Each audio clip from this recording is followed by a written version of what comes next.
الله الرحمن الرحيم الحمد لله رب العالمين والصلاة والسلام على أشرف المرسلين وعلى آله وصحبه أجمعين أما بعد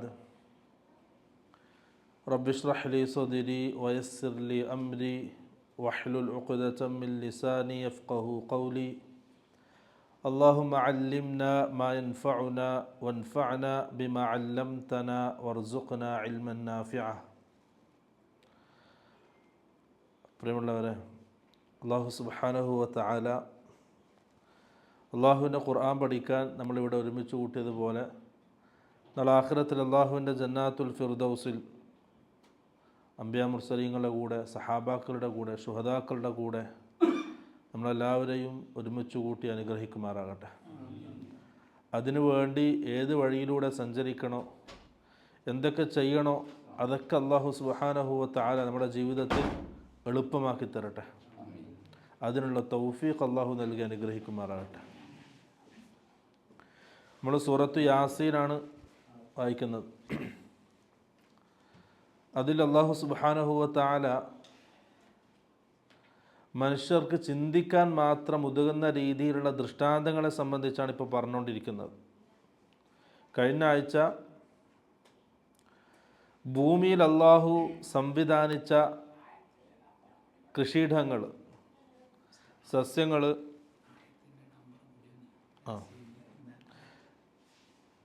ഇനിയിപ്പോൾ ഇന്ന് വായിക്കാനുള്ളത് സൂറത്ത് യാസീനിലെ 37-ാമത്തെ ആയത്ത് മുതലാണ്. ഇപ്പോൾ കഴിഞ്ഞ ആഴ്ച വായിച്ച ആയത്തുകൾ ഭൂമിയിൽ അല്ലാഹു സംവിധാനിച്ച കൃഷിയിടങ്ങൾ, അതിൽ മനുഷ്യൻ വിത്ത് പാകുന്നു, ആ വിത്തിനെ മുളപ്പിച്ച് അതിനെ വലിയ സസ്യങ്ങളാക്കി, മരങ്ങളാക്കി, അതിൻ്റെ കായ്കനികൾ മനുഷ്യർ ഭക്ഷിക്കുന്നു. അത് അള്ളാഹുവിൻ്റെ വലിയ ദൃഷ്ടാന്തമാണ്. മഴയില്ലാതെ, വെള്ളമില്ലാതെ വറ്റി വരണ്ട ഭൂമി, നിർജീവമായ ഭൂമി, അതിന് അള്ളാഹു ജീവിപ്പിക്കുന്ന രീതി, അതുമാണ് അള്ളാഹു ഖിയാമത്ത് നാളിൽ മരണത്തിന് ശേഷം, മരിച്ച് മണ്ണായതിന് ശേഷം നിങ്ങളെല്ലാവരെയും അള്ളാഹു ജീവിപ്പിക്കുകയും മഹ്ശറിൽ ഒരുമിച്ച് കൂട്ടുകയും ചെയ്യും എന്നുള്ളതിന് തെളിവായിട്ട് അള്ളാഹു പറഞ്ഞ ദൃഷ്ടാന്തങ്ങളാണ്. ഇനി അള്ളാഹുവിൻ്റെ ഖൽഖ്, അള്ളാഹുവിൻ്റെ സൃഷ്ടിപ്പ്, അതേപോലെ തന്നെ എല്ലാത്തിനെയും അള്ളാഹു ഉടമപ്പെടുത്തുന്നു, എല്ലാം നിയന്ത്രിക്കുന്നു എന്നത് അറിയിക്കുന്ന ചില ദൃഷ്ടാന്തങ്ങൾ കൂടി അള്ളാഹു പറയാണ്. വ ആയത്തുല്ലഹും, അവർക്കുള്ള ദൃഷ്ടാന്തമാണ് അല്ലൈലു, രാത്രി. നമ്മളൊന്ന് ശരിക്ക് ചിന്തിച്ചാൽ ഒരു പിടുത്തവും കിട്ടാത്ത ദൃഷ്ടാന്തങ്ങളാണ് രാത്രി പകൽ എന്നുള്ളത്. വ ആയത്തുല്ലഹും, അവർക്കുള്ള ദൃഷ്ടാന്തമാണ് അല്ലൈലു, രാത്രി. നസ്ലഖു മിൻഹു, ആ രാത്രിയിൽ നിന്നും നാം ഉരിച്ചെടുക്കുന്നു, അന്നഹാറ, പകലിനെ.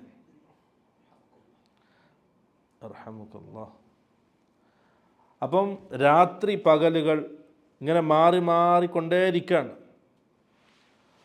അത് പെട്ടെന്ന് ഇങ്ങനെ ഉണ്ടാകുന്നതല്ല.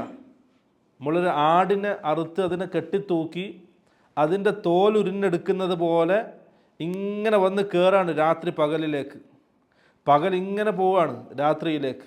ഫഇദാഹും മുദ്ലിമൂൻ, അങ്ങനെ രാത്രിയായാൽ അവരൊക്കെ ഇരുട്ടിലായി. അല്ലേ? വലിയൊരു ദൃഷ്ടാന്താണ്. അതെപ്പോഴിങ്ങനെ നോക്കിയതാ ഇപ്പം രാത്രി അങ്ങനെ പറയാൻ കഴിയില്ല. അതിങ്ങനെ വരികയാണ് രാത്രി. അതേപോലെ തന്നെ പകലും ഇങ്ങനെ വരികയാണ്. കൃത്യസമയം പറഞ്ഞാൽ പെട്ടെന്ന് വെളിച്ചം വരും, പെട്ടെന്നില്ലാതെ നമ്മൾ ലൈറ്റ് ഓണാക്കി ലൈറ്റ് ഓഫാക്കുമ്പോൾ ഉണ്ടല്ലോ, ലൈറ്റ് ഓഫാക്കിയാൽ പെട്ടെന്ന് ലൈറ്റായി, ഇരുട്ടായി. സ്വിച്ച് ഇട്ടാൽ പെട്ടെന്ന് ലൈറ്റായി. അങ്ങനെയല്ല രാപ്പകൽ ഉണ്ടാകുന്നത്. അതാണ് നസ്ലഖു മിൻഹു നഹാർ. അതങ്ങനെ ഉരിഞ്ഞെടുക്കുകയാണ്. വല്ലാത്ത വാക്കാണത്, വല്ലാത്ത വാക്കാണ്. ചിന്തിക്കുന്നവർക്ക് വലിയ ദൃഷ്ടാന്തമുണ്ട് അതിൽ, അതിൻ്റെ പിറകിലുള്ള കാര്യങ്ങൾ ചിന്തിക്കുന്ന ആൾക്കാർക്ക്. അതാണ് രാപ്പകലുകളെ സംബന്ധിച്ച് അള്ളാഹു പറയുന്നത്. അതിന് കാരണമാകുന്നതാണ് സൂര്യൻ. വശംസു തജ്രീ ലിമുസ്തഖറിൻ ലഹാ ദാലിക തഖ്ദീറുൽ അസീസിൽ അലീം. സൂര്യൻ അള്ളാഹുവിൻ്റെ വലിയൊരു സൃഷ്ടിയാണ്. സൂര്യൻ അള്ളാഹുവിൻ്റെ സൃഷ്ടി മാത്രമാണ്. അള്ളാഹു അതിനെ സൃഷ്ടിച്ച് സംവിധാനിച്ചു. അതിന് ചില കൽപ്പനകളും അള്ളാഹു നൽകി. ആ കൽപ്പന അനുസരിച്ച് അതിങ്ങനെ സഞ്ചരിച്ചു കൊണ്ടിരിക്കുന്നു. വശംസു സൂര്യൻ തജിരി അത് സഞ്ചരിച്ചു കൊണ്ടിരിക്കുന്നു. ജറാജിരി എന്ന് പറഞ്ഞാൽ ഇങ്ങനെ സഞ്ചരിക്കുക, നീങ്ങുക. അപ്പോൾ വശംസു തജിരി സൂര്യൻ സഞ്ചരിച്ചു കൊണ്ടിരിക്കുന്നു. ലിമുസ്തഖറിൻ ഒരു സ്ഥാനത്തേക്ക്, ലഹ അതിന് നിശ്ചയിക്കപ്പെട്ട. അപ്പോൾ സൂര്യൻ അള്ളാഹു നിശ്ചയിച്ചു കൊടുത്തൊരു സ്ഥാനത്തേക്ക് അതിങ്ങനെ സഞ്ചരിച്ചുകൊണ്ടിരിക്കുകയാണ്. ദാലിക തഖ്ദീറുൽ അസീസിൽ അലീം. ആ ആയത്ത് അള്ളാഹു അവസാനിപ്പിക്കുന്നത് എങ്ങനെയാണ്? ദാലിക അത്, ആ സൂര്യൻ അള്ളാഹു നിശ്ചയിച്ച ആ കണക്ക്, തഖ്ദീറുൽ അസീസിൽ അലീം പ്രതാപശാലിയായ എല്ലാം അറിയുന്ന, എല്ലാം അറിയുന്ന, ഒന്നും അവ്യക്തമല്ല, ഒന്നും അജ്ഞതയില്ല, അങ്ങനെ അറിയുന്ന അള്ളാഹു അതിന് നിശ്ചയിച്ച കണക്കാണത്. സൂര്യനെ പറ്റി പറയുമ്പോൾ അള്ളാഹു അതിൻ്റെ കണക്കാണ് പറഞ്ഞത് അല്ലേ.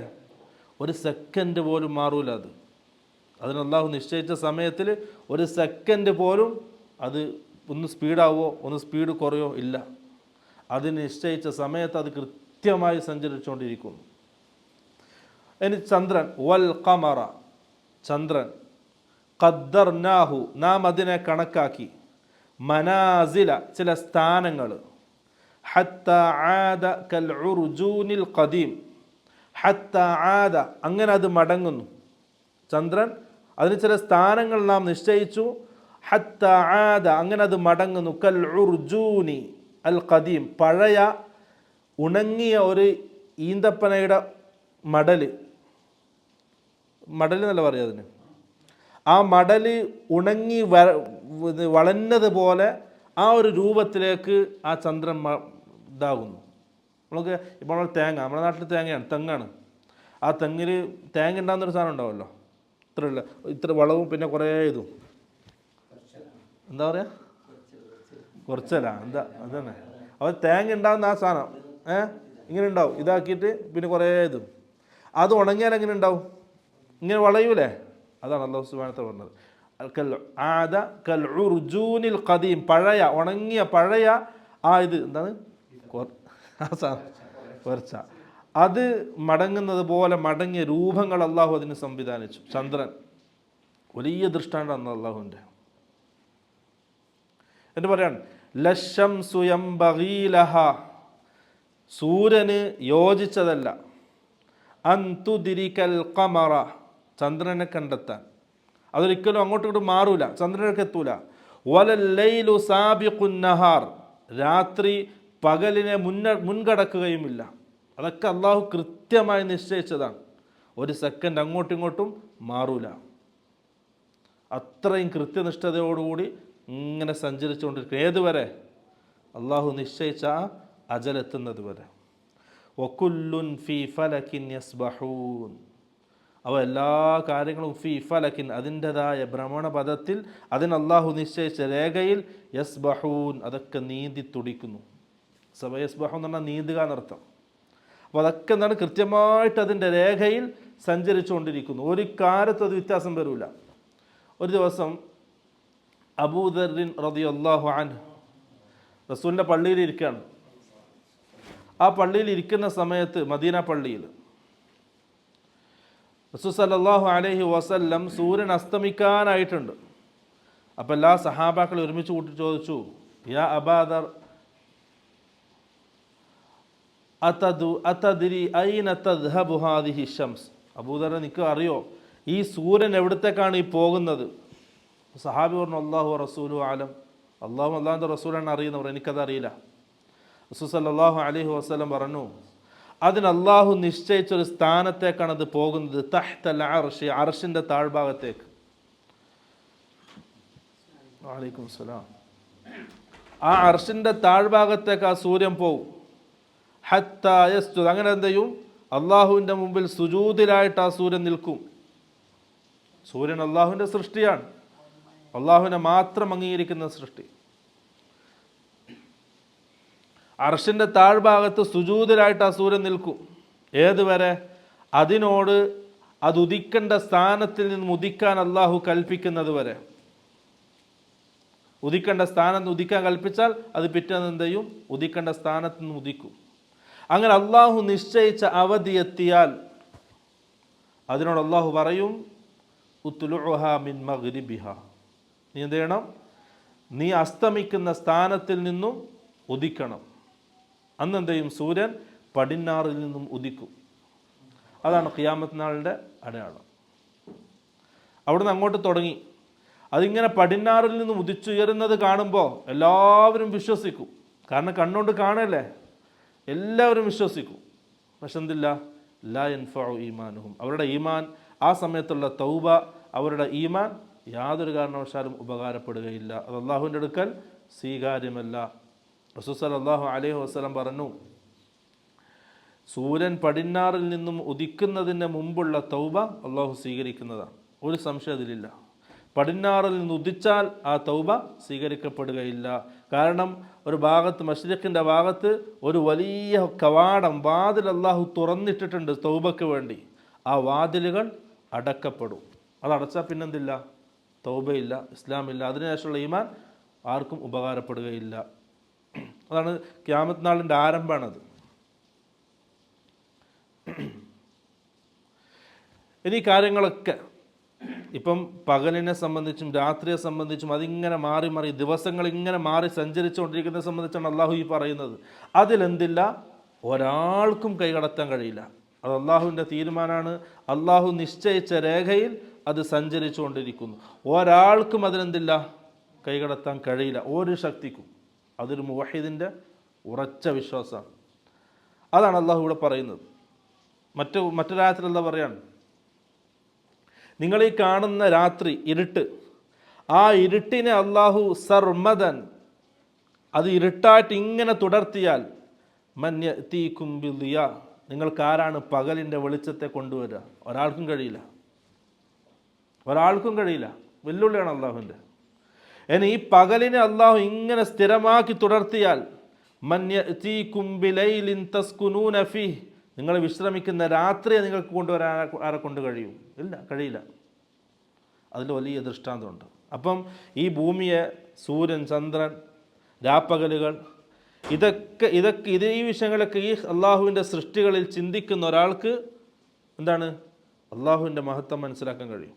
അള്ളാഹുവിൻ്റെ ഏകത്വം, അള്ളാഹുവിൻ്റെ തൗഹീദ് ഉൾക്കൊള്ളാൻ കഴിയും. ഒരു സൃഷ്ടിക്കും ഇതിൽ യാതൊരു കൈകടത്തലുമില്ല, ഒരാൾക്കും ഒന്നും ചെയ്യാൻ സാധിക്കുകയുമില്ല എന്ന് ശരിക്കും ഉറപ്പാവും. ഏതുപോലെ റസൂൽ സല്ലല്ലാഹു അലൈഹി വസല്ലമയുടെ കാലത്ത് ഇൻകസഫത്തി ഷംസ്, സൂര്യഗ്രഹണം ബാധിച്ചു. അന്ന് റസൂൽ സല്ലല്ലാഹു അലൈഹി വസല്ലമയുടെ മകൻ ഇബ്രാഹിം മരണപ്പെട്ട ദിവസമാണ്. സഹാബാക്കൾ ഇങ്ങനെ സൂര്യൻ ഗ്രഹണം ബാധിച്ചത് കണ്ടപ്പോൾ അവരൊക്കെ പറഞ്ഞു, ഇൻകസഫത്തി ഷംസു ലിമൗത്തി ഇബ്രാഹിം, റസൂലിൻ്റെ മകൻ ഇബ്രാഹിം മരണപ്പെട്ട ആ സങ്കടത്തിൽ ആ സൂര്യന് ഗ്രഹണം ബാധിച്ചിരിക്കുന്നു. ആ മരണത്തെ അതുമായി ബന്ധപ്പെടുത്തി. അങ്ങനെ വലിയ വാതിൽ സഹാബാക്കൾ സഞ്ചരിച്ചുകൊണ്ടിരിക്കുകയാണ്. റസൂൽ സല്ലല്ലാഹു അലൈഹി വസല്ലം എല്ലാവരും ഒരുമിച്ച് കൂട്ടി എന്നിട്ട് പറഞ്ഞു, ഇന്ന ശംസ വൽ ഖമറ ആയതാനി മിൻ ആയാത്തില്ലാഹ്, സൂര്യനും ചന്ദ്രനും അള്ളാഹുവിൻ്റെ ദൃഷ്ടാന്തങ്ങളിൽപ്പെട്ട രണ്ട് ദൃഷ്ടാന്തങ്ങളാണ്. ലാ യൻകസിഫാനി ലിമൗതി അഹദിൻ വലാ ലിഹയാതിഹി, ഒരാളുടെ ജന്മത്തിനും ഒരാളുടെ മരണത്തിനും അതിന് ഗ്രഹണവുമായിട്ട് യാതൊരു ബന്ധവുമില്ല. അത് അള്ളാഹുവിനെ മാത്രം അംഗീകരിച്ച് ജീവിക്കുന്ന രണ്ട് ജീവികളാണ് സൂര്യനും ചന്ദ്രനും. മറ്റൊരാൾക്കും അതിൽ കൈകടത്താനും കഴിയില്ല. റസൂൽ സല്ലല്ലാഹു അലൈഹി വസല്ലം സഹാബാക്കളെ തിരുത്തി. ഒരാളെ മരിച്ചാൽ അതുമായിട്ട് എന്തില്ല? പ്രപഞ്ചത്തിനൊന്നും സംഭവിക്കൂല. അത് അള്ളാഹിൻ്റെ തീരുമാനപ്രകാരം സഞ്ചരിച്ചുകൊണ്ടിരിക്കുകയാണ്. ഒരാൾ ജനിച്ചതിൻ്റെ പേരിൽ പ്രപഞ്ചത്തിന് എന്തെങ്കിലും സംഭവിക്കോ? ഇല്ല. അത് അള്ളാഹിൻ്റെ തീരുമാനപ്രകാരം സഞ്ചരിച്ചുകൊണ്ടിരിക്കുക. വലിയ ഗൗരവത്തിൽ നമ്മൾ ഈ ഹദീസിനെ മനസ്സിലാക്കണം. നമ്മുടെ നാട്ടിൽ ചില ആൾക്കാരുണ്ട്, ചില അന്ധവിശ്വാസങ്ങൾ. എന്താണ് ഇത്? പ്രത്യേകിച്ച് മുഹറം മാസം നഹ്സ് എന്ന് പറഞ്ഞിട്ട് കുറേ ദിവസങ്ങളുണ്ട്. നഹ്സിൻ്റെ മലയാളത്തിൽ എന്താ പറയുക? ദുശകുനം. അഥവാ നടക്കാനിരിക്കുന്ന ഒരു സംഭവത്തെ അല്ലെങ്കിൽ നടന്നൊരു സംഭവത്തെ ഏതെങ്കിലും ഒരു അള്ളാഹുവിൻ്റെ സൃഷ്ടികളിലേക്ക് ചേർത്ത് പറയാം. അതാണ് ദുശകുനം.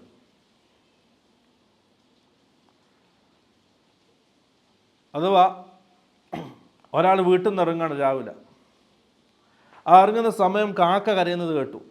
അപ്പം തന്നെ തിരിച്ചു വരുക, ഇന്ന് ഒരു കാര്യത്തിനും പുറത്തു പോകാൻ പാടില്ല.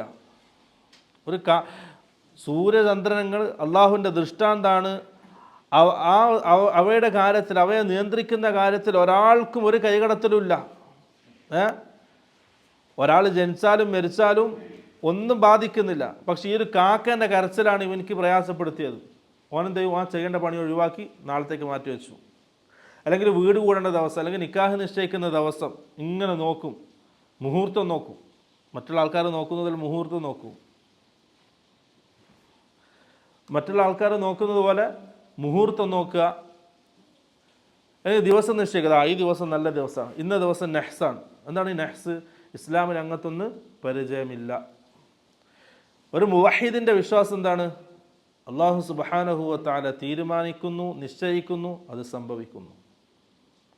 എനിക്കൊരു എന്തെങ്കിലും ബുദ്ധിമുട്ട് സംഭവിച്ചാൽ, ഒരു ബുദ്ധിമുട്ട് പ്രയാസം വന്നാൽ അത് ബിഖളാഇല്ലാഹി വ ഖദരി, അത് അള്ളാഹുവിൻ്റെ തീരുമാനപ്രകാരം, അള്ളാഹിൻ്റെ വിധി പ്രകാരം എനിക്കുണ്ടായതാണ്. ഒരാളിങ്ങനെ ഇറങ്ങാൻ, അപ്പോൾ ഒരു കറുത്ത പൂച്ച കുറുകെ ചാടി, ഓനാകെ തകർന്നു. ഓനക്ക് എന്തും തിരിയുന്നില്ല. ആ എന്തുദ്ദേശത്തിലാണോ വീട് വിട്ടിറങ്ങിയത് അത് മാറ്റിവെച്ച് തിരിച്ച് വീട്ടിലേക്ക് കയറി. കാരണം എന്താണ്? ദുശ്ശകുനം. ഒരു പൂച്ച കുറുകെ ചാടിയാൽ എന്തോ സംഭവിക്കുമെന്നുള്ളൊരു വിശ്വാസം. പ്രിയമുള്ളവർ, അത് തെറ്റാണ്. ജാഹിലിയ സമ്പ്രദായമാണ് അത്. ഇസ്ലാമിൽ അങ്ങനത്തെ ഒന്നില്ല. ഇസ്ലാമിൽ എന്താണ്? എന്ത് സംഭവിക്കുന്നുണ്ടെങ്കിലും, ഒരു ഇല അനങ്ങുന്നുണ്ടെങ്കിൽ അത് അള്ളാഹിൻ്റെ തീരുമാനപ്രകാരമാണ്. മറ്റൊരാൾക്കതിൽ കൈകടത്താനില്ല. ഏറ്റവും വലിയ സൃഷ്ടികളായ നമ്മൾ കണ്ണുകൊണ്ട് കാണാൻ കഴിയുന്ന സൂര്യൻ, ചന്ദ്രൻ, ഇവകളൊക്കെ അള്ളാഹുവിൻ്റെ തീരുമാനപ്രകാരം ഇങ്ങനെ ചലിക്കാണ്. ഒരു സെക്കൻഡ് പോലും മാറുന്നില്ല, ഒന്നും സംഭവിക്കുന്നില്ല. ഇനി ദുനിയാവിൽ എന്തുണ്ടെങ്കിലും അള്ളാഹിൻ്റെ തീരുമാനപ്രകാരം മാത്രമേ അത് സഞ്ചരിക്കൂ. അങ്ങനെ അള്ളാഹ് പരിചയപ്പെടുത്തിയത്. നമ്മളൊരു കാക്ക ഉറക്കുമ്പോഴേക്കും, ഒരു പൂച്ച കുറുകെ ചാടുമ്പോഴേക്കും എന്തൊക്കെയോ സംഭവിക്കുന്നെന്ന് വിശ്വസിക്കുന്നുണ്ടെങ്കിൽ, പ്രിയമുള്ളവരെ, നമ്മുടെ അള്ളാഹുടെ വിശ്വാസം അവിടെ പോയി. നമുക്ക് മുമ്പിൽ ഒരു നമുക്ക് സൃഷ്ടിച്ച് നമ്മളെ പരിപാലിക്കുന്ന, നിയന്ത്രിക്കുന്ന, ലോകത്തെ നിയന്ത്രിക്കുന്ന ഒരു റബ്ബ് നമുക്കുണ്ട്. ആ റബ്ബിൻ്റെ തീരുമാനപ്രകാരമാണ് കാര്യങ്ങൾ മുന്നോട്ട് പോകുന്നത് എന്ന് വിശ്വസിക്കുന്ന ഒരു മുവഹിദ്, ഓൻ സഞ്ചരിക്കുമ്പോൾ, യാത്ര തുടങ്ങുമ്പോൾ കുറുകെ ഒരു പൂച്ച ചാടിയാൽ, അല്ലെങ്കിൽ ഒരു കാക്ക ഇതാക്കിയാൽ എനിക്ക് എന്തെങ്കിലും സംഭവിക്കുമെന്ന് വിശ്വസിക്കുന്നുണ്ടെങ്കിൽ, പ്രിയമുള്ളവരെ, നമ്മുടെ വിശ്വാസം എത്രയോ വികലമായിരിക്കുന്നു. റസൂലിൻ്റെയും സഹാബാക്കളുടെയും വിശ്വാസത്തിൽ നിന്നും, ആ ദീനിൽ നിന്നും നമ്മൾ എത്രയോ പിറകോട്ട് പോയിരിക്കുന്നു. ചില ആൾക്കാരുണ്ട്, ഈ രാവിലെ തന്നെ എണീച്ച് നോക്കൂലേ, എന്താ പറയുക, എന്താ പറയുക, കണി കാണുക. അങ്ങനത്തെ ആൾക്കാരുണ്ട് മുസ്ലിമീങ്ങളിൽ. കണി കാണുക. ഇന്ന് ആരെങ്കിലും നല്ലൊരു മുഖത്തെ കണി കണ്ടാൽ എനിക്കിന്ന് സന്തോഷമാണ്. എടോ, നീ ആരെ കണ്ടാലും നിനക്ക് അള്ളാഹു എന്താണോ തീരുമാനിച്ചത് അത് സംഭവിക്കും. റസൂൽ സല്ലല്ലാഹു അലൈഹി വസല്ലം പഠിപ്പിച്ചൊരു ഹദീത്ത് പഠിച്ചു. നമ്മൾ ഈ വിശ്വാസത്തിലേക്കും, ഈ അന്ധവിശ്വാസങ്ങളിലേക്കും, ഇങ്ങനെയുള്ള പൊട്ടൻ ആശയങ്ങളിലേക്കും പോയത് എന്തുകൊണ്ടാണ്? റസൂൽ സല്ലല്ലാഹു അലൈഹി വസല്ലമയുടെ ഹദീത്ത് നമ്മൾ പഠിച്ചില്ല. നമ്മൾ ദീൻ പഠിച്ചത് പാരമ്പര്യമായിട്ട് ഇങ്ങനെ എഴുതുന്നോ കേട്ട കഥകളായി പഠിച്ചു ദീനിനെ. റസൂൽ സല്ലല്ലാഹു അലൈഹി വസല്ലം പറഞ്ഞു, മാ അഖ്തഅക ലം യകുൻ ലിയുസീബക വമാ അസാബക ലം യകുൻ ലിയുഖ്തിയക. പ്രിയമുള്ളവരെ, മനസ്സറിഞ്ഞ് കേൾക്കേണ്ട ഹദീസാണ്. നമ്മളെ റസൂൽ നമ്മളെ പഠിപ്പിച്ച ഹദീസാണ്. നമ്മുടെ അഖീദ, നമ്മുടെ വിശ്വാസം. ഒരു മുവഹിദ്, ഒരു മുഅ്മിൻ, ഒരു മുസ്ലിം എങ്ങനെ ജീവിക്കണമെന്ന് പഠിപ്പിച്ചതാണ് റസൂൽ സല്ലല്ലാഹു അലൈഹി വസല്ലം. ആ മുസ്ലിമാണ് ഇന്ന് ഒരു കാക്ക പാറിയാൽ, ഒരു കാക്ക കരഞ്ഞാൽ, ഒരു പൂച്ച കുറുകെ ചാടിയാൽ, അല്ലെങ്കിൽ എന്തെങ്കിലും കണ്ടാൽ ഓൻ ഉദ്ദേശിച്ചിറങ്ങിയ ഒരു വലിയ കാര്യം മാറ്റിവെക്കുകയാണ്. എന്തിന്? ആ ഒരു പൂച്ച ചാടിയതിൻ്റെ പേരിൽ. ഓൻ എന്ത് മുവഹിദ, ഓൻ എന്ത് മുഅ്മിന? റസൂൽ സല്ലല്ലാഹു അലൈഹി വസല്ലം പറഞ്ഞു, മാ അസാബക ലം യകുൻ ലിയുഖ്തിഅക. മോനെ, നിനക്ക് സംഭവിച്ചൊരു കാര്യം അത് അള്ളാഹു നിനക്ക് തീരുമാനിച്ചതാണ്. അതൊരിക്കലും എന്തില്ല, സംഭവിക്കാതിരിക്കൂല. വമാ അഖ്തഅക, നിനക്ക് കിട്ടാതിരുന്നൊരു കാര്യം, നിന്റെ ജീവിതത്തിൽ നിനക്ക് ലഭിക്കാതിരുന്നൊരു കാര്യം, ലം യകുൻ ലിയുസീബക, അത് നിനക്ക് ലഭിക്കേണ്ടതല്ല, അത് അള്ളാഹു അങ്ങനെ തീരുമാനിച്ചതാണ്, നിനക്കത് ലഭിക്കൂല. നോക്കിയാൽ ആ ഒരു വിശ്വാസം വെച്ച് പുലർത്തുന്ന മുഅ്മിന് ഒരു പൂച്ച ചാടിയാൽ എന്താ, ഒരു പോത്ത് ചാടിയാൽ എന്താ, ഓനെന്താ വിശ്വസിക്കുക? എൻ്റെ ജീവിതത്തിൽ ഓരോ സെക്കൻഡുകളിലും എനിക്ക് എന്തെങ്കിലും സംഭവിക്കുന്നുണ്ടെങ്കിൽ ബിഖളാഇല്ലാഹി വഖദരി, അത് അള്ളാഹുവിൻ്റെ തീരുമാനപ്രകാരമാണ് അല്ലേ? റസൂൽ സല്ലല്ലാഹു അലൈഹി വസല്ലം പറഞ്ഞു, അജബൻ ലി അംരിൽ മുഅ്മിൻ, ഒരു മുഅ്മിനിൻ്റെ കാര്യം വലിയ അത്ഭുതമാണ്. ഇൻ അസാബഹു ദർറ, അവനിക്ക് എന്തെങ്കിലും പ്രയാസം ബാധിച്ചാൽ, സ്വബറ, അവൻ ക്ഷമിക്കും. എന്തിൻ്റെ പേരില ക്ഷമിക്കുക? ഇത് അള്ളാഹിൻ്റെ തീരുമാനമാണ്, ഇത് അള്ളാഹിൻ്റെ തീരുമാനമാണ്. ഞാനതിൽ ക്ഷമിക്കുന്നു. എനിക്കെന്ത് വേണം? ഇത് ക്ഷമിച്ചതിൻ്റെ പേരിൽ നാളെ ആഖിറത്തിൽ അതിൻ്റെ പകരം അള്ളാഹു പ്രതിഫലം നൽകണം.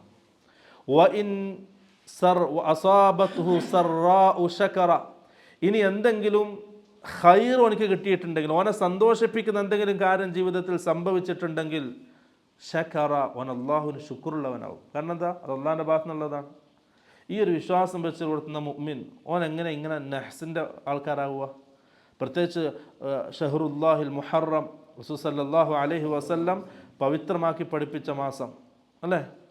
ഖുർആനിൽ പവിത്രമായി പറഞ്ഞ, വലിയ പുണ്യമുള്ള മാസങ്ങളായി പറഞ്ഞ മുഹറം മാസത്തിൽ ഇങ്ങനൊരു ദുഷഗുണം നഹ്സ് എന്ന പേരിൽ പഠിപ്പിക്കുന്നുണ്ടെങ്കിൽ, അത് വിശ്വാസമായി വെച്ച് പുലർത്തുന്നുണ്ടെങ്കിൽ, പ്രിയമുള്ളവരെ, ശരിയായ ദീനിൽ നിന്ന് റസൂൽ സല്ലല്ലാഹു അലൈഹി വസല്ലമയും സഹാബാക്കളും കാണിച്ചെന്ന ആ ശരിയായ ദീനിൽ നിന്നും നീ എത്രയോ പിറകിലാണ്. നിനക്ക് ഹക്ക് മനസ്സിലായിട്ടില്ല, നീ ഹക്കിലല്ല, നീ ശരിയിലല്ല. കാരണം അള്ളാഹിൻ്റെ റസൂലിൻ്റെ ദീനിൽ അങ്ങനത്തെ ഒരു വിശ്വാസമില്ല. എന്തും ഒരു ഇല അനങ്ങുന്നുണ്ടെങ്കിൽ പോലും അത് അള്ളാഹിൻ്റെ തീരുമാനമാണ്. അതല്ലേ വൽ ഖദ്റു ഖൈറുഹു വശർറുഹു മിനല്ലാഹി തആല. ഈമാൻ ആറാമത്തെ കാര്യമല്ലേ ഖദറിലുള്ള വിശ്വാസം. എന്ത് ഷർറും എന്ത് ഖൈറുണ്ടെങ്കിലും മിനല്ലാഹി തആല, അത് അള്ളാഹുവിൽ നിന്നുള്ളതാണ്. ആ വിശ്വാസത്തല്ലേ ഇല്ലാതാക്കിയത്? ആ വിശ്വാസത്തല്ലേ ഒരു കാക്ക പറഞ്ഞപ്പോൾ ഇല്ലാതാക്കിയത്?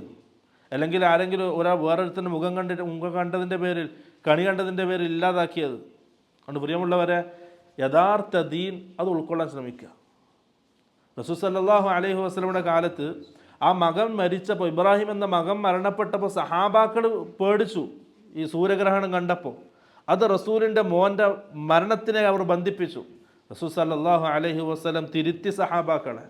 എന്തല്ല, ഒരാളുടെ ജീവിതത്തിനും ഒരാളുടെ മരണത്തിനും യാതൊരു ബന്ധവുമില്ല, അതങ്ങ് സംഭവിക്കും. അതൊക്കെ അള്ളാഹുവിൻ്റെ തീരുമാനത്തിൻ്റെ ഇടയിൽപ്പെട്ടതാണ്. അതുകൊണ്ട് പ്രിയമുള്ളവരെ, കാര്യങ്ങൾ യഥാർത്ഥ രീതിയിൽ മനസ്സിലാക്കുക. അവിടുന്ന് ഇവിടുന്ന് കേട്ടതല്ല നമ്മുടെ ദീൻ ഖുർആനിൽ നിന്നും സുന്നത്തിൽ നിന്നും സഹാബാക്കളുടെ പ്രവർത്തനങ്ങളിൽ നിന്നാണ് ദീൻ മനസ്സിലാക്കേണ്ടത്, പഠിക്കേണ്ടത്. മുഹറം ആദ്യത്തെ 10 മുഴുവൻ നഹ്സാൻ. അന്നെന്തില്ല, വിവാഹ നിശ്ചയം ഉണ്ടാവില്ല, നിക്കാഹ് ഉണ്ടാവില്ല, പുതിയ വീട് കൂടലുണ്ടാവില്ല, പുതിയ കമ്പനി തുടങ്ങൂല, പുതിയ ഷോപ്പ് ഉദ്ഘാടനം കഴിക്കൂല, പുതിയ ജോലിക്ക് പ്രവേശിക്കൂല. പ്രിയമുള്ളവരെ, എങ്ങോട്ട് പോയി? ഇതേതാ ദീൻ? അള്ളാഹിൻ്റെ ദീൻ അങ്ങനെ ഇല്ല. റസൂൽ സല്ലല്ലാഹു അലൈഹി വസല്ലമയുടെ ദീനിൽ അങ്ങനെ ഇല്ല. അതാണ് അല്ലാഹു സുബ്ഹാനഹു വ തആല, ഈ പ്രപഞ്ചവും അതിലുള്ള സകല വസ്തുക്കളും അള്ളാഹുവാണ് നിയന്ത്രിക്കുന്നത്, അതിലൊരു വ്യത്യാസവും ഖിയാമത്ത് നാൾ വരെ വരികയില്ല എന്നതൊരു ദൃഷ്ടാന്തമായിട്ട് മുവഹിദീങ്ങളെ പഠിപ്പിക്കുന്നത്. ഷിയാക്കൾക്ക് മുഹറം മാസം വലിയ കണ്ണീരിൻ്റെ മാസമാണ്. കാരണം കർബല ഉണ്ടായത് അങ്ങനെയാണല്ലോ, ഹുസൈൻ റളിയല്ലാഹു അൻഹു. ഷിയാക്കൾ പല കഥകളും പ്രചരിപ്പിച്ചിട്ടുണ്ട് കർബലയുടെ വിഷയത്തിൽ. യഥാർത്ഥത്തിൽ കുറച്ച് പറയല്ലേ ചരിത്രം. കർബല ഹുസൈൻ റളിയല്ലാഹു അൻഹു റസൂൽ സല്ലല്ലാഹു അലൈഹി വസല്ലമയുടെ 2 പേരക്കുട്ടികളാണ്, ഹസൻ, ഹുസൈൻ. ഹിജ്റയ്ക്ക് ശേഷം ഫാത്തിമ, അലി റളിയല്ലാഹു അൻഹുമ 2 ആൾക്കാരുടെയും വിവാഹം നടന്നു. ഹിജ്റ 2-ാം വർഷം ബദർ യുദ്ധത്തിന് ശേഷം ഫാത്തിമ റളിയല്ലാഹു അൻഹ പ്രസവിച്ചു ഹസൻ. അലി റളിയല്ലാഹു അൻഹു ഹർബ് എന്ന് പേരിട്ടു. ഹർബ്. റസൂൽ സല്ലല്ലാഹു അലൈഹി വസല്ലമ തിരുത്തി, ഹർബ് എന്ന് വേണ്ട, അതിനർത്ഥം യുദ്ധം എന്നാണ്, ഹസൻ എന്നിടാം. അങ്ങനെ പേര് ഹസൻ എന്നിട്ടു. ഹിജ്റ 3-ാം വർഷം ഫാത്തിമ റളിയല്ലാഹു അൻഹ 2ാമത് പ്രസവിച്ചു. അലി റളിയല്ലാഹു അൻഹു ഹർബ് എന്ന് പേര് വെച്ചു. റസൂൽ വീണ്ടും തിരുത്തി, ഹുസൈൻ. റസൂൽ പേര് വെച്ചു. 2 മക്കൾക്കും അള്ളാഹിൻ്റെ റസൂലാണ് പേര് വെച്ചത്. അതുപോലെ തന്നെ 2 ആൾക്കാർക്കും അഖീഖ അറുത്തതും അള്ളാഹിൻ്റെ റസൂലാണ്. റസൂൽ സല്ലല്ലാഹു അലൈഹി വസല്ലം പറഞ്ഞു, ഹുമ റൈഹാനത്തായ ഫിദ്ദുന്യ. ആ 2 മക്കൾ ദുനിയാവിൽ എൻ്റെ സുഗന്ധങ്ങളാണ്. അത്രയും സ്നേഹിച്ചു അള്ളാഹിൻ്റെ റസൂൽ. ഒരിക്കൽ മിമ്പറിൽ ഖുത്ബ നിർവഹിച്ചുകൊണ്ടിരിക്കുകയാണ്. ആ സമയത്താണ് ഹസൻ, ഹുസൈൻ റളിയല്ലാഹു അൻഹുമ പള്ളിയിലേക്ക് കയറി വന്നത്. റസൂൽ സല്ലല്ലാഹു അലൈഹി വസല്ലമക്ക് ആ മക്കളെ കണ്ടപ്പോൾ മിമ്പറിൽ നിൽക്കാൻ കഴിയുന്നില്ല. നല്ല ചുവന്ന വസ്ത്രത്തിലാണ് 2 മക്കളും വന്നത്. റസൂൽ ഖുതുബ നിർത്തി മിമ്പറിൽ നിന്നിറങ്ങി 2 മക്കളെയും എടുത്ത് തിരിച്ചു കയറി ഖുതുബ ആരംഭിച്ചു. അത്ര ഇഷ്ടമാണ് അള്ളാഹിൻ്റെ റസൂല്. മദീനയിൽ റസൂൽ എന്ത് ചെയ്യും? 2 മക്കളെയും ചുമലിലേറ്റി ഇങ്ങനെ നടക്കും മദീനയിലെ തെരുവുകളിലൂടെ. മറ്റുള്ള കുട്ടികൾ കണ്ടാൽ പറയും, ഹസൻ ഹുസൈൻ 2 ആൾക്കാർക്കും കിട്ടിയ വാഹനം എത്ര നല്ല വാഹനമാണ് അള്ളാഹിൻ്റെ റസൂലിന്. അങ്ങനെ കളിപ്പിക്കുമായിരുന്നു അള്ളാഹിൻ്റെ റസൂൽ. റസൂൽ സല്ലല്ലാഹു അലൈഹി വസല്ലം ഹുസൈൻ അള്ളാഹിന് പറയാണ്, ഞാനൊരിക്കൽ റസൂലിൻ്റെ മടിയിലേക്ക് കയറിയിരുന്നു. റസൂലിൻ്റെ വലത് ഭാഗത്ത് ഞാൻ തുടയിൽ കയറിയിരുന്നു. ഇടത് ഭാഗത്ത് ഉസാമ കയറിയിരുന്നു. ഉസാമത്തുബ്നു സെയ്ദ് റസൂൽ സല്ലല്ലാഹു അലൈഹി വസല്ലമയുടെ വളർത്തുപുത്രൻ്റെ മകൻ ഉസാമ. റസൂൽ നമ്മൾ 2 ആളെയും ചേർത്ത് പിടിച്ചു, നമുക്ക് വേണ്ടി ദുആ ചെയ്തു, ചുംബിച്ചു. അത് പറയുന്നത് എന്താണ്? മക്കൾ കേൾക്കുന്ന രീതിയിൽ ദുആ ചെയ്യണം മക്കൾക്ക് വേണ്ടിയിട്ട്. നമ്മൾ ഇന്ന് നമ്മുടെ ആൾക്കാർ എന്താണ്, നമ്മുടെ മാതാപിതാക്കൾ എന്താ ചെയ്യുക? നമ്മുടെ നാട്ടിലെ രക്ഷിതാർത്ഥികൾ ക്ഷമിക്കും, മക്കൾ കേൾക്കുന്ന രീതിയിൽ ഒച്ചത്തിൽ ക്ഷമിക്കും. ദുആ ചെയ്യുന്നതൊക്കെ എന്താണ്? നിസ്കാരത്തിന് ശേഷം വല്ലാണ്ട് മക്കൾ കേൾക്കാത്ത രീതിയിൽ. മക്കൾ കേൾക്കുന്നില്ല നമ്മൾ ദുആ ചെയ്യുന്നത്. പക്ഷെ റസൂൽ സല്ലല്ലാഹു അലൈഹി വസല്ലം അങ്ങനെ ആയിരുന്നില്ല. മക്കൾ കേൾക്കുന്ന രീതിയിൽ അള്ളാഹിൻ്റെ റസൂൽ ദുആ ചെയ്യും. അത് മക്കൾക്കൊരു ആവേശമാണ്, അതൊരു സ്നേഹം വർദ്ധിക്കലാണ്, ഒരു സന്തോഷമാണ്. പറയാണ്, എനിക്കും ഹുസൈനും ഉസാമ റളിയല്ലാഹു പറയാണ്, എന്നെയും ഹുസൈനെയും റസൂൽ ചേർത്ത് പിടിച്ചു, നമ്മളെ ചുംബിച്ചു, നമുക്ക് വേണ്ടി ദുആ ചെയ്തു, ബർക്കത്തിന് വേണ്ടി ദുആ ചെയ്തു. അതൊരു സുന്നത്താണ് അള്ളാഹിൻ്റെ റസൂലിൻ്റെ. മക്കൾ കേൾക്കുന്ന രീതിയിൽ ഉച്ചത്തിൽ ദുആ ചെയ്യുക എന്നുള്ളത് അതങ്ങനെ തന്നെ ചെയ്യണം. അപ്പം അത്രയും സ്നേഹത്തോടെ റസൂൽ വളർത്തിയ 2 മക്കളാണ്. ഒരു ദിവസം റസൂൽ സല്ലല്ലാഹു അലൈഹി വസല്ലം രാത്രി ഫാത്തിമ റളിയല്ലാഹു അൻഹയുടെ വാതിൽ മുട്ടി. ഫാത്തിമ, അലി, ഹസൻ, ഹുസൈൻ 4 ആൾക്കാരുടെ വീടാണ്, ചെറിയ വീടാണ്. 4 ആൾക്കാരും പുറത്തേക്ക് വന്നു. റസൂൽ സല്ലല്ലാഹു അലൈഹി വസല്ലം തൻ്റെ മേൽമുണ്ടെടുത്ത് ആ ചെറിയ പുതപ്പെടുത്തിട്ട് എന്ത് ചെയ്തു? ആ 4 അംഗ കുടുംബത്തെ ചേർത്ത് പിടിച്ചു. എന്നിട്ട് പറഞ്ഞു, അല്ലാഹുമ്മ ഹാ ഉലായി അഹ്ലി ബൈത്തി, അല്ലാഹുവേ ഇതെൻ്റെ കുടുംബമാണ്. ഫതഹിറുഹും തത്ഹീറ, അല്ലാഹുവേ നീ ഇവരെ ശുദ്ധീകരിക്കണേ. റസൂൽ സല്ലല്ലാഹു അലൈഹി വസല്ലം ദുആ ചെയ്തു. അതെൻ്റെ റസൂലിൻ്റെ കുടുംബമാണ്, വേറെ ആരും അല്ലാഹുവിൻ്റെ റസൂൽ മക്കളില്ല, എല്ലാവരും മരണപ്പെട്ടില്ലേ. ബാക്കിയായ ചെറിയ മക്കളാണ് ഹസൻ, ഹുസൈൻ റളിയല്ലാഹു അൻഹുമ, ഫാത്തിമ റളിയല്ലാഹു അൻഹയിലൂടെ. ആ കുടുംബത്തെ ചേർത്ത് പിടിച്ച് അള്ളാഹിൻ്റെ റസൂൽ ദുആ ചെയ്തു. അതിനുശേഷമാണ് അഹ്ലു കിസ എന്ന് പേര് വന്നത്, പുതപ്പിൻ്റെ ആൾക്കാരെന്ന് ആ കുടുംബത്തിന് പേര് വന്നു. റസൂൽ സല്ലല്ലാഹു അലൈഹി വസല്ലം ഒരു ദിവസം പറഞ്ഞു, എൻ്റെ ഈ 2 മക്കൾ സയ്യിദ ശബാബി അഹ്ലിൽ ജന്ന, സ്വർഗത്തിലെ യുവാക്കളുടെ നേതാക്കന്മാരാണ് എൻ്റെ ഈ 2 മക്കൾ. ഹസൻ റളിയല്ലാഹുവിനെ കാണാൻ റസൂലിനെ പോലെ തന്നെയായിരുന്നു, അത്രയും രൂപസാദൃശ്യം ഉണ്ടായിട്ടുണ്ട്. അങ്ങനെ 2 മക്കളെയും അല്ലാഹുവിൻ്റെ റസൂൽ അങ്ങനെ സ്നേഹിച്ച് വളർത്തി. ഒരു ദിവസം റസൂൽ സല്ലല്ലാഹു അലൈഹി വസല്ലം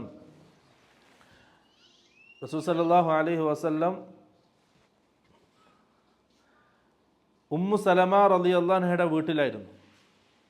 അപ്പോൾ ജിബ്രീൽ റസൂലായിട്ട് സംസാരിക്കാൻ വേണ്ടി വന്നു. വീട്ടിൻ്റെ ഉള്ളിലാണ് ഉള്ളത്. റസൂൽ സല്ലല്ലാഹു അലൈഹി വസല്ലം ഉമ്മു സലമ റളിയല്ലാഹു അൻഹയെ ആ റൂമിൻ്റെ വാതിലിൻ്റെ അടുക്കൽ നിർത്തി. എന്നിട്ട് പറഞ്ഞു, ഇന്ന് ആരെയും വീട്ടിലേക്ക് അകത്തേക്ക് കടത്തി വിടാൻ പാടില്ല. റസൂൽ ജിബ്രീലുമായിട്ട് സംസാരിക്കുകയാണ്. ഉമ്മു സലമ ഇങ്ങനെ വാതിലിൻ്റെ അടുക്കൽ നിന്നു, ആരെയും കടത്തി വിടുന്നില്ല. ആ സമയത്ത് ഹുസൈൻ റളിയല്ലാഹു അൻഹു വന്നു. ചെറിയ കുട്ടിയാണ്, ഓടിച്ചാടി വന്നു ഉമ്മു സലമയെ മറികടന്ന് റൂമിലേക്ക് കയറി, റസൂലിൻ്റെ റൂമിലേക്ക് കയറി. നേരെ ചാടി കയറി ഇരുന്നത് റസൂലിൻ്റെ മടിയിൽ. റസൂൽ സല്ലല്ലാഹു അലൈഹി വസല്ലം ആ മകനെ ചേർത്ത് പിടിച്ച് ചുംബിച്ചു. ഇത് കണ്ടപ്പോൾ ജിബ്രീൽ അലൈഹിസ്സലാം ചോദിച്ചു, അള്ളാഹിൻ്റെ റസൂലെ, താങ്കൾ ഈ മകനെ ഇഷ്ടപ്പെടുന്നുണ്ടോ? റസൂൽ പറഞ്ഞു, അതെ, എൻ്റെ ഈ മകനെ ഞാൻ ഇഷ്ടപ്പെടുന്നു. അപ്പോൾ ജിബ്രീൽ ചോദിച്ചു, ഈ മകൻ താങ്കളുടെ ഉമ്മത്തിനാൽ കൊല്ലപ്പെടും, താങ്കൾ ആഗ്രഹിക്കുന്നുണ്ടെങ്കിൽ ഈ മകൻ കൊല്ലപ്പെടുന്ന ആ സ്ഥലം ഞാൻ താങ്കൾക്ക് കാണിച്ചു തരാം. റസൂൽ ആന്ന് പറഞ്ഞു.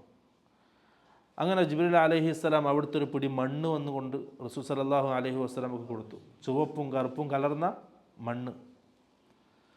ഉമ്മു സലമ റളിയല്ലാഹു അൻഹ ആ മണ്ണ് വസ്ത്രത്തിൽ ശേഖരിച്ചു വെച്ചു. എന്നിട്ട് പറയുമായിരുന്നു, ആ നാട്ടിൽ നമ്മൾ കർബല എന്നാണ് പറയാറ്. അപ്പം റസൂൽ സല്ലല്ലാഹു അലൈഹി വസല്ലമക്ക് അള്ളാഹു മുൻകൂട്ടി അറിയിച്ചിട്ടുണ്ട് ഹുസൈൻ റളിയല്ലാഹു അൻഹു കർബലയിൽ കൊല്ലപ്പെടുമെന്നുള്ളത്, ഷഹീദാക്കപ്പെടുമെന്നുള്ളത്.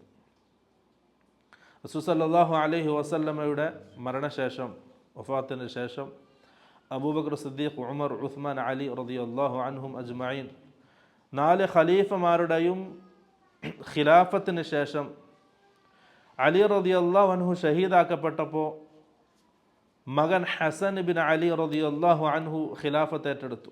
6 മാസം ഭരണം നടത്തി. 6 മാസത്തിന് ശേഷം, ആ കാലഘട്ടത്തിൽ ഇസ്ലാമിക ഭരണകൂടത്തിൻ്റെ ഉള്ളിൽ പ്രശ്നങ്ങളായിരുന്നു. അഥവാ അലി കുടുംബത്തെ അംഗീകരിക്കാത്തൊരു വിഭാഗം ആൾക്കാർ, മറുവിഭാഗം അലി കുടുംബത്തെ മാത്രം അംഗീകരിക്കുന്നവർ, അങ്ങനെ പ്രശ്നങ്ങളായിരുന്നു.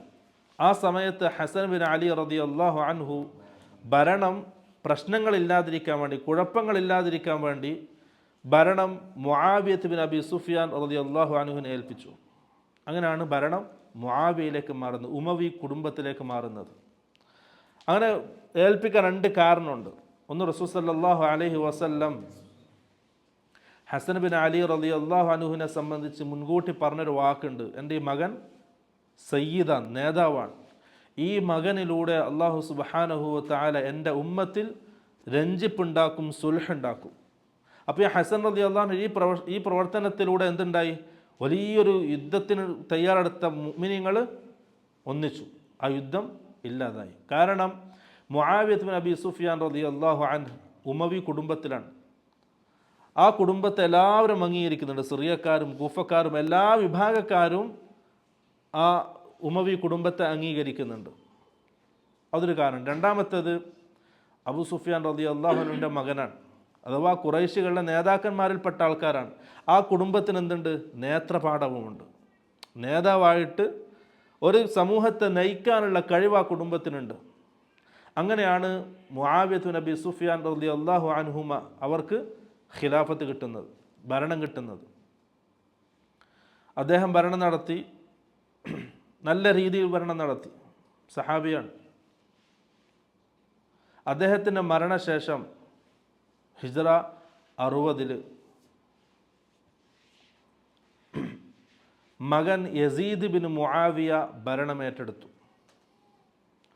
ആ സമയം ചില സഹാബാക്കൾ അദ്ദേഹത്തെ അംഗീകരിക്കുന്നതിൽ നിന്നും മാറി നിന്നു. അതിന് ചില കാരണങ്ങളുണ്ട്. അതിൽപ്പെട്ടവരാണ് ആര്? ഹുസൈൻ റളിയല്ലാഹു അൻഹു, ഹസൻ റളിയല്ലാഹു അൻഹു, അതേപോലെ തന്നെ Abdullahi bin Zubair, Abu Hurairah Abdullahi bin Anas bin Malik, Abdullahi bin Umar, Abdullahi bin Amr bin As. അങ്ങനെ പ്രഗത്ഭരായ സഹാബാക്കൾ അദ്ദേഹത്തെ ബൈഅത്ത് ചെയ്യുന്നതിൽ നിന്നും മാറി നിന്നു. പറഞ്ഞ 2 കാരണങ്ങൾ. ഒന്ന്, ഹസൻ റളിയല്ലാഹു അൻഹു മുആവിയക്ക് ഭരണമേൽപ്പിക്കുമ്പോൾ മരണത്തിന് ശേഷം തിരിച്ചങ്ങോട്ട് തന്നെ ഭരണം കൊടുക്കണം എന്നൊരു കരാറുണ്ടായിരുന്നു. രണ്ടാമത്തത്, അന്ന് യസീദിനേക്കാൾ മുഅ്മിനീങ്ങളുടെ ഖലീഫയാകാൻ യോഗ്യരായ മറ്റുള്ള പല ആൾക്കാരും ഉണ്ടായിരുന്നു. യസീദിനേക്കാൾ യോഗ്യരുണ്ടായിരുന്നു എന്നേ ഉള്ളൂ കേട്ടോ. ആ വാക്ക് പ്രത്യേകം ശ്രദ്ധിക്കണം. യസീദിനേക്കാൾ യോഗ്യർ അന്നുണ്ടായിരുന്നു. ഈ 2 കാരണങ്ങളാലാണ് ഹുസൈൻ റളിയല്ലാഹു അൻഹു അതേപോലത്തെ പ്രമുഖരായ സഹാബാക്കൾ അദ്ദേഹത്തെ ബൈഅത്ത് ചെയ്യുന്നതിൽ നിന്നും മാറി നിന്നത്. പക്ഷേ അദ്ദേഹം ഭരണം തുടർന്നു. ഈ കാലഘട്ടത്തിലാണ് അബ്ദുല്ലാഹി ബിൻ സുബൈർ റളിയല്ലാഹു അൻഹു ഹിജാസിൻ്റെ ഭരണം ഏറ്റെടുത്തത്, ഹിജ്റ 60. ഈ സമയം ഹുസൈൻ റളിയല്ലാഹു അൻഹുവിനെ കൂഫക്കാർ കത്തെഴുതി കൂഫയിലേക്ക് ക്ഷണിച്ചു. ഇറാഖിലെ കൂഫയിലേക്ക് അദ്ദേഹത്തെ ക്ഷണിച്ചു. 200ഓളം കത്തുകളുണ്ടായിരുന്നു ഹുസൈൻ റളിയല്ലാഹു അടുക്കൽ, കൂഫക്കാരയച്ച കത്തുകൾ. എന്തിന്? അവിടേക്ക് ക്ഷണിച്ച് നിങ്ങളെന്ത് ചെയ്യാം, ഖലീഫയായിട്ട് അംഗീകരിക്കാം, നിങ്ങൾക്ക് ബൈഅത്ത് ചെയ്യാം എന്ന ധാരണയിൽ അവർ എന്ത് ചെയ്തു? ഹുസൈൻ റളിയല്ലാഹു അൻഹു കത്ത് എഴുതിക്കൊണ്ടേയിരുന്നു. അങ്ങനെ ഒരു ദിവസം ഹുസൈൻ റളിയല്ലാഹു അൻഹു പുറപ്പെടാൻ തീരുമാനിച്ചു കൂഫയിലേക്ക്. കൂഫയിലേക്ക് യാത്ര ആരംഭിക്കുന്നതിൻ്റെ മുമ്പ് പ്രമുഖരായ മറ്റെല്ലാ സഹാബാക്കളും അദ്ദേഹത്തെ തടഞ്ഞു, പോകരുത്, കൂഫക്കാർ ചതിയന്മാരാണ്, ആ കൂഫക്കാരാണ് നിങ്ങളുടെ പിതാവ് അലി ബിൻ അബി ത്വാലിബ് റളിയല്ലാഹു അൻഹുവിനെ വധിച്ചത്, അവരാണ് ചതിച്ചത്. അപ്പോൾ കൂഫക്കാരെ വിശ്വസിക്കരുത്, അവർ ചതിക്കും. ഹുസൈൻ റളിയല്ലാഹു അൻഹു അവർ ആ കൊടുത്ത കത്തുകൾ എടുത്ത് കാണിച്ചു കൊടുത്തു. 200ഓളം കത്തുകൾ ഉണ്ടായിരുന്നു. അവസാനം പോകാൻ തീരുമാനിച്ചു.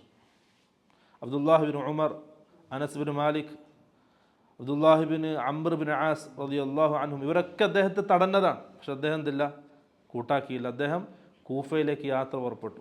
കുടുംബത്തെയും കൂട്ടി 80ഓളം ആൾക്കാർ വരുന്നൊരു സമൂഹമായിട്ട് അദ്ദേഹം എന്ത് ചെയ്തു, കൂഫയിലേക്ക് യാത്ര പോയി. ആ പോകുന്ന വഴിയിൽ കൂഫയിലുള്ള കാര്യങ്ങൾ അറിയാൻ വേണ്ടിയിട്ട് അദ്ദേഹം മുസ്ലിം ഇബ്ൻ അഖീൽ, ആരാണ്, അലി റളിയല്ലാഹുവിൻ്റെ സഹോദരനാണ് അഖീൽ, അദ്ദേഹത്തിൻ്റെ മകൻ മുസ്ലിം, ആലു ജാഫർ, ആലു അഖീൽ, ആലു അലി, ഇവർക്കാരാണ് അഹ്ലുബൈത്തിൽപ്പെട്ട ആൾക്കാരാണ്.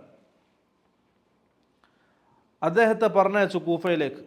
അദ്ദേഹം കൂഫയിലെത്തി അവിടുത്തെ കാര്യങ്ങൾ അന്വേഷിക്കുന്ന സമയം യസീദ് ബിൻ മുആവിയ അദ്ദേഹം എന്ത് ചെയ്തു, ഉബൈദുല്ലാഹി ബിൻ സിയാദ് എന്നൊരു ആളുടെ നേതൃത്വത്തിലൊരു സൈന്യത്തെ അയച്ചു. എന്തിന്? കൂഫയിലേക്കും ഹുസൈൻ റളിയല്ലാഹു അൻഹു എത്തുന്നതിനെ തടയാൻ. കാരണം എത്തിയാൽ എന്ത് ചെയ്യും, അദ്ദേഹത്തിൻ്റെ ഖിലാഫത്തിൻ്റെ കീഴിലുള്ള ആ രാജ്യത്ത് മറ്റൊരു ഖിലാഫത്ത് അവിടെ ഉണ്ടാവും. അങ്ങനെ വലിയൊരു പ്രശ്നം അത് ഉണ്ടാവും. ആ പ്രശ്നമില്ലാതിരിക്കാൻ വേണ്ടി കൂഫയിലെ കൂഫക്കാർ ഹുസൈൻ റളിയല്ലാഹു അൻഹു ബൈഅത്ത് ചെയ്യുന്നതിൽ നിന്ന് തടയാൻ വേണ്ടി മാത്രമാണ് Yazid bin Muawiya Ubaidullahi bin സിയാദിനെ പറഞ്ഞയച്ചത്. പക്ഷെ അദ്ദേഹം എന്ത് ചെയ്തു, ഉബൈദുല്ലാഹി ബിൻ സിയാദ് എത്തി, കൂഫയിലെത്തി. അദ്ദേഹം ആദ്യം മുസ്ലിം ഇബ്നു അഖീലിനെ കൊന്നു. ഈ വിവരം ഹുസൈൻ റളിയല്ലാഹു അൻഹു കിട്ടി.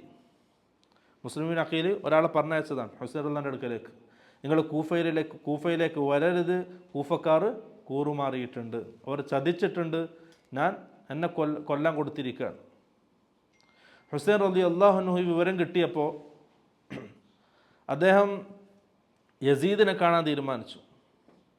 ഒന്നുകിൽ യസീദിൻ്റെ അടുക്കലേക്ക് പോയിട്ട് ബൈഅത്ത് ചെയ്യാം, അല്ലെങ്കിൽ തിരിച്ച് മദീനയിലേക്ക് തന്നെ മടങ്ങാം എന്ന തീരുമാനത്തിലായിരുന്നു. അദ്ദേഹം തിരിച്ച് യാത്രക്കൊരുങ്ങി, അല്ലെങ്കിൽ യസീദിനെ കാണാൻ തീരുമാനിച്ചു. പക്ഷേ ഉബൈദുല്ലാഹി ബിൻ സിയാദിൻ്റെ സൈന്യം അതിന് സമ്മതിച്ചില്ല.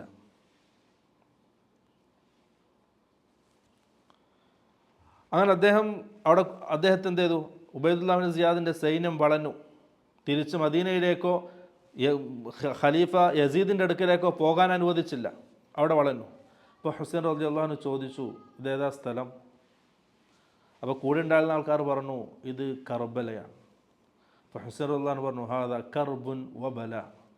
അറബിയിൽ അതിൻ്റെ അർത്ഥം കർബുൻ, പ്രയാസം, ബല എന്ന് പറഞ്ഞാൽ ആപത്ത്, അതാണ് അർത്ഥം. കർബല എന്ന് പറഞ്ഞാൽ പ്രയാസത്തിൻ്റെയും ആപത്തിൻ്റെയും സ്ഥലമെന്നർത്ഥം. ഹുസൈൻ റളിയല്ലാഹു അൻഹുവിനെ അവർ വളഞ്ഞു. ആ ഒരു ചെറിയൊരു സൈന്യം, അവർ യുദ്ധത്തിന് വേണ്ടി പുറപ്പെട്ട സൈന്യമല്ല, ആ സൈന്യത്തെ അവർ ആക്രമിച്ചു. എല്ലാ ആൾക്കാരെയും കൊന്നു. ഒരാൾ ബാക്കിയായി, ഒരു ചെറിയ മകൻ, ഹുസൈൻ റളിയല്ലാഹുവിൻ്റെ ഒരു മകൻ ബാക്കി, അലി സൈനുൽ ആബിദീൻ ബാക്കിയായി. ബാക്കി എല്ലാവരും വധിച്ചു. 82 ആണുങ്ങളെയാണ് വധിച്ചത്, ആണും വലിയവരും ചെറിയവരുമായിട്ട്. ആ ചെറിയൊരു മകൻ മാത്രം ബാക്കിയായി. ഹുസൈൻ റളിയല്ലാഹു അൻഹു ബാക്കിയായി. അദ്ദേഹത്തെ കൊല്ലാൻ ആർക്കും പേടി. കാരണം റസൂൽ സല്ലല്ലാഹു അലൈഹി വസല്ലമയുടെ മകനാണ്, അങ്ങനെ വളർത്തി അല്ലാഹുവിൻ്റെ റസൂല്. ആരും തയ്യാറാകുന്നില്ല, ധൈര്യം വെക്കുന്നില്ല വധിക്കാൻ വേണ്ടി. ആ സമയത്ത് ഷംർ എന്നൊരാൾ, ഖബീസ്, അദ്ദേഹം വന്ന് ഒരു കുന്തം കൊണ്ട് ഹുസൈൻ റളിയല്ലാഹു അൻഹു എറിഞ്ഞു വീഴ്ത്തി. 80ഓളം വെട്ടും കുത്തുകളും ആ ശരീരത്തിലുണ്ടായിരുന്നു, മയ്യത്ത്. അദ്ദേഹം ഹുസൈൻ റളിയല്ലാഹു അൻഹുവിൻ്റെ തല അറുത്തെടുത്തു. പെണ്ണുങ്ങളെയും ചെറിയ കുട്ടികളെയും, ആ ബാക്കിയ ഒരു ആൺകുട്ടിയെയും മദീനയിലേക്ക് തിരികെ പറഞ്ഞയച്ചു. ഹുസൈൻ റളിയല്ലാഹു അൻഹുവിൻ്റെ തല അറുത്തെടുത്തു. അതൊരു മുഹറം 10 അന്നായിരുന്നു. മുഹറം 10 ഒരു വെള്ളിയാഴ്ചയായിരുന്നു അന്ന്. ആ ഹുസൈൻ റളിയല്ലാഹുവിൻ്റെ ശരീരം ആ കർബലയിൽ തന്നെ, കർബൽ എന്ന ആ സ്ഥലത്ത്, യുദ്ധം നടന്ന സ്ഥലത്ത് മറമാടി ദഫൻ ചെയ്തു. അദ്ദേഹത്തിൻ്റെ ആ തല ഉബൈദുല്ലാഹി ബിൻ സിയാദിൻ്റെ അടുക്കലേക്ക് കൊടുത്തയച്ചു. അതായത് സേനാനായകൻ്റെ അടുക്കലേക്ക് കൊടുത്തയച്ചു. ഉബൈദുല്ലാഹി ബിൻ സിയാദ് അദ്ദേഹത്തിൻ്റെ മുമ്പിൽ ആ തല കൊണ്ടുവന്ന് വെച്ചു. ഹുസൈൻ റളിയല്ലാഹുവിൻ്റെ തല. അദ്ദേഹം തൻ്റെ കയ്യിലുണ്ടായിരുന്ന ഒരു വടി കൊണ്ട് എന്ത് ചെയ്തു? ഹുസൈൻ റളിയല്ലാഹുവിൻ്റെ ചുണ്ടിനിങ്ങനെ കുത്തി. ആ സമയത്ത് കൂടെ ഉണ്ടായിരുന്ന അനസ് ഇബ്നു മാലിക് റളിയല്ലാഹു അൻഹു സഹാബി പറഞ്ഞു, ഉബൈദുല്ലാഹിബ്നു സിയാദ്, നീ അള്ളാഹുവിനെ സൂക്ഷിക്കണം, അള്ളാഹുവിനെ പേടിക്കണം. കാരണം റസൂൽ സല്ലല്ലാഹു അലൈഹി വസല്ലം ചുംബിച്ച ചുണ്ടാണത്. ഇത് കേട്ടപ്പോൾ പേടിച്ചു. ഈ വാക്ക് കേട്ടപ്പോൾ പേടിച്ചു ഉബൈദുല്ലാഹിബ്നു സിയാദ്. അദ്ദേഹം എന്ത് ചെയ്തു? ആ തല മദീനയിലേക്ക് കൊടുത്തയച്ചു. മദീനയിലാണ് ആ തല എന്ത് ചെയ്തത്? ഖബറടക്കി. മദീനയിൽ ജന്നത്തുൽ ബഖീൽ അൽ ബഖീഉൽ ഗർഖദിലാണ് ഖബറടക്കിയതെന്നാണ് പറയപ്പെടുന്നത്. ഹുസൈൻ റളിയല്ലാഹുവിൻ്റെ തല ഫാത്തിമ റളിയല്ലാഹുവിൻ്റെ അടുക്കൽ, ഉമ്മ ഫാത്തിമ റളിയല്ലാഹുവിൻ്റെ അടുക്കൽ ജന്നത്തുൽ ബഖീലാണ് ഹുസൈൻ റളിയല്ലാഹുവിൻ്റെ തല ഖബറടക്കിയത്. മറ്റുള്ള ശരീരം കർബലയിൽ തന്നെയാണ്. ഇതാണ് കർബല യുദ്ധം. മുസ്ലിങ്ങളായിരുന്നു പ്രശ്നം. അപ്പോൾ ഇത് നടന്നത് മുഹറം 10 അന്നാണ്. ഷിയാക്കൾ എന്താക്കി? ആ മുഹറത്തിൻ്റെ ആദ്യത്തെ 10 മുഴുവൻ ദുശകുലമായി നഹ്സായി കണക്കാക്കി. ആ പാരമ്പര്യമാണ് നമ്മുടെ കേരളത്തിൽ നമ്മൾ കാണുന്നത്. അപ്പം ചരിത്രം എന്ത് ചെയ്യണം? ഈ കർബലിൻ്റെ ചരിത്രം ഷിയാക്കളിലൂടെ പല രീതിയിൽ പ്രചരിപ്പിക്കപ്പെട്ടിട്ടുണ്ട്. അഹ്ലുസുന്നൻ്റെ ആൾക്കാരെ തീർത്തും മോശമാക്കിക്കൊണ്ടുള്ള പല രീതിയിലും ഈ ചരിത്രം നമ്മൾ കേട്ടിട്ടുണ്ട്, ഈ കേരളക്കരയിൽ പഠിപ്പിക്കപ്പെട്ടിട്ടുണ്ട്. അതുകൊണ്ടാണ് യഥാർത്ഥ ശരിയായ രീതിയിലുള്ള ചരിത്രം നിങ്ങൾക്ക് മുമ്പിൽ പറഞ്ഞത്. നമ്മളത് മനസ്സിലാക്കുന്ന വേണം. കാരണം നമുക്ക് ചുറ്റും ഷിയാക്കളാണ്, ഷിയാക്കൾ പ്രചരിപ്പിച്ച കഥകളാണ് നമുക്ക് ചുറ്റുമുള്ളത്. അതാണ് കേൾക്കുന്നതും കാണുന്നതും അറിയുന്നതൊക്കെ.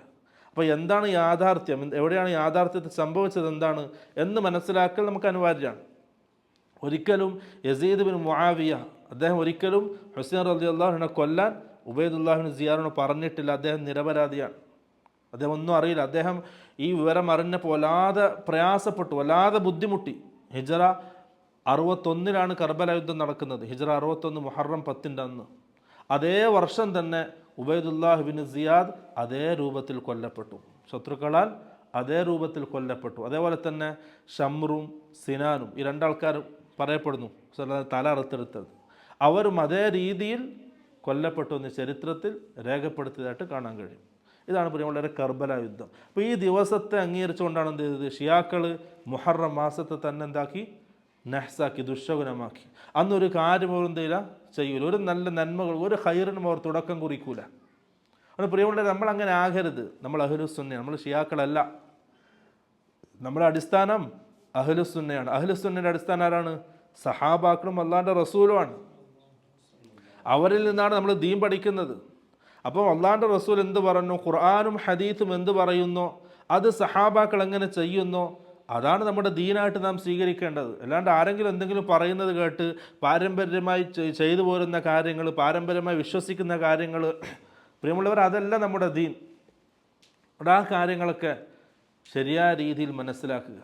ഇതൊക്കെയാണ് അല്ലാഹു സുബ്ഹാനഹു വ തആല ഈ സൂറത്ത് യാസീൻ്റെ ഈ 3 ആയത്തുകൾ, സൂറത്ത് 36-ാമത്തെ ആയത്ത് മുതൽ 40-ാമത്തെ ആയത്ത് വരെ അള്ളാഹു പറയുന്നത് എന്താണ്? സൂര്യ, ചന്ദ്രൻ, നക്ഷത്രങ്ങൾ, അതുപോലെ തന്നെ രാപ്പകലുകൾ മാറുന്നത്, ഇതൊക്കെ അള്ളാഹുവിൻ്റെ ദൃഷ്ടാന്തമായിട്ട് അള്ളാഹു അടിമകളെ പഠിപ്പിക്കണം. അഥവാ ഇതൊക്കെ സൃഷ്ടിക്കുന്നതും ഇതൊക്കെ ഉടമപ്പെടുത്തിയതും ഇതൊക്കെ നിയന്ത്രിക്കുന്നതും അള്ളാഹു മാത്രമാണ്. മറ്റൊരാൾക്കും എന്തില്ല, അതിലൊരു ഇടപാടുമില്ല, ഒരാളെ കൊണ്ടും അത് കഴിയുകയുമില്ല.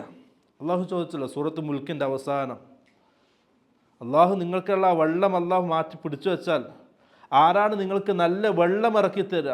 ഒരാളെ കൊണ്ടും കഴിയില്ല. ചിന്തിക്കുന്നവർക്ക് വലിയ ദൃഷ്ടാന്തമുണ്ട് തൗഹീദിൻ്റെ വിഷയത്തിൽ.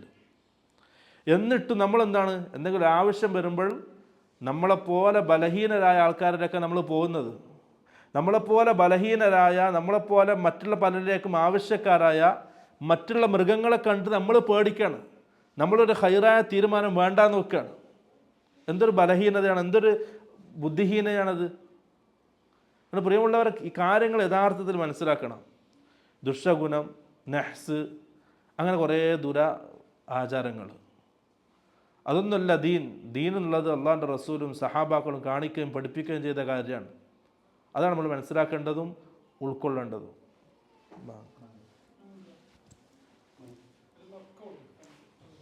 അപ്പോൾ പ്രിയമുള്ളവരെ, നമ്മൾ പറഞ്ഞു വന്നത് സൂറത്തു യാസീൻ്റെ 37-ാമത്തെ ആയത്ത് മുതൽ 40-ാമത്തെ ആയത്ത് വരെയാണ്. ഇത്രയും ആയത്തുകളിൽ അള്ളാഹു പറയുന്നത് അള്ളാഹുവിൻ്റെ സൃഷ്ടികളെ സംബന്ധിച്ചാണ്. ആ സൃഷ്ടികളിൽ അള്ളാഹു സംവിധാനിച്ച അള്ളാഹുവിൻ്റെ രീതികൾ, അതിലുള്ള കൃത്യനിഷ്ഠത, അതൊന്നും ഒരിക്കലും എന്തില്ല മാറിപ്പോകൂല, തെറ്റിപ്പോകൂല. അത് അള്ളാഹു നിശ്ചയിച്ച ആ ദിവസം വരെ അതിങ്ങനെ സഞ്ചരിച്ചുകൊണ്ടിരിക്കും. അതിലിടപെടാൻ ഒരാളെ കൊണ്ടും സാധ്യവുമല്ല. അള്ളാഹു അല്ലാത്ത മറ്റൊരാൾക്കും അതിലെന്തില്ല ഇടപെടാൻ സാധ്യമല്ല എന്ന് അള്ളാഹു വീണ്ടും വീണ്ടും എന്തെയാണ് അടിമകളെ ഓർമ്മപ്പെടുത്തണം. എന്തിന്?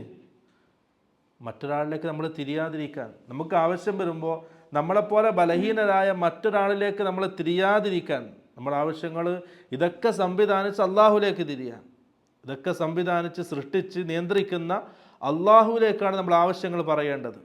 നമ്മുടെ മനസ്സ് അള്ളാഹുവിലേക്കാണ് തിരിയേണ്ടത്. അതാണ് അള്ളാഹു സുബ്ഹാനഹു വ തആല ഈ ആയത്തുകളിൽ നമ്മളെ പഠിപ്പിക്കുന്നത്. ഈ ആയത്തിൻ്റെ പിറകിൽ ഇങ്ങനെയുള്ള സൃഷ്ടികളുടെ അതിൻ്റെ പിറകിൽ ചിന്തിച്ചാൽ ബുദ്ധിയുള്ളവർക്ക് വലിയ ദൃഷ്ടാന്തമാണ്. അതിൽ അള്ളാഹുവിനെ അവർ കണ്ടെത്താൻ കഴിയും. ഇത്രയും കാര്യങ്ങളാണ് ഇൻഷാ അല്ലാഹ് ഈ ആഴ്ച ഇൻഷാ അല്ലാഹ് നമുക്ക് പിരിയാം. അള്ളാഹു സുബ്ഹാനഹു വ തആല ഖുർആൻ പഠിക്കാനും അത് മനസ്സിലാക്കാനും അത് ജീവിതത്തിൽ ഉൾക്കൊള്ളാനും എല്ലാവർക്കും നല്ല തൗഫീഖ് നൽകി അനുഗ്രഹിക്കുമാറാകട്ടെ. നമ്മുടെ ജീവിതത്തിൽ സംഭവിച്ച എല്ലാ പാപങ്ങളും ഉടമസ്ഥനായ റബ്ബ് വിട്ടുകൊടുത്ത് മാപ്പാക്കി തരുമാറാകട്ടെ. എന്നാൽ ആഖിറത്തിൽ ജന്നാത്തുൽ ഫിർദൗസിൽ പ്രവേശിപ്പിക്കപ്പെടുന്ന മുത്തഖീങ്ങളുടെ കൂട്ടത്തിൽ അല്ലാഹു നമ്മളെല്ലാവരെയും ഒരുമിച്ച് കൂട്ടി അനുഗ്രഹിക്കുമാറാകട്ടെ. അതിലേക്ക് എത്താനുള്ള മാർഗം അല്ലാഹു നമുക്കെല്ലാവർക്കും എളുപ്പമാക്കി തരട്ടെ. എന്തൊക്കെയാണോ ചെയ്യേണ്ടത് അതൊക്കെ ചെയ്യാൻ നല്ല തൗഫീഖ് അല്ലാഹു സുബ്ഹാനഹു വ തആല നൽകി അനുഗ്രഹിക്കട്ടെ. നമ്മളിൽ നിന്ന് മരണപ്പെട്ടു പോയവർ അവർക്ക് അല്ലാഹു സുബ്ഹാനഹു വ തആല അവരുടെ പാപങ്ങളൊക്കെ മാപ്പാക്കി ഖബറിലും നാളെ സ്വർഗത്തിലും ഉന്നതമായ ദറജകൾ നൽകി അനുഗ്രഹിക്കട്ടെ. വആഖിറു ദഅവാനാ അൽഹംദുലില്ലാഹി റബ്ബിൽ ആലമീൻ. സുബ്ഹാനക അല്ലാഹുമ്മ വബിഹംദിക അഷ്ഹദു അൻ ലാ ഇലാഹ ഇല്ലാ അൻത അസ്തഗ്ഫിറുക വഅതൂബു ഇലൈക്. അസ്സലാമു അലൈക്കും വറഹ്മത്തുള്ളാഹി.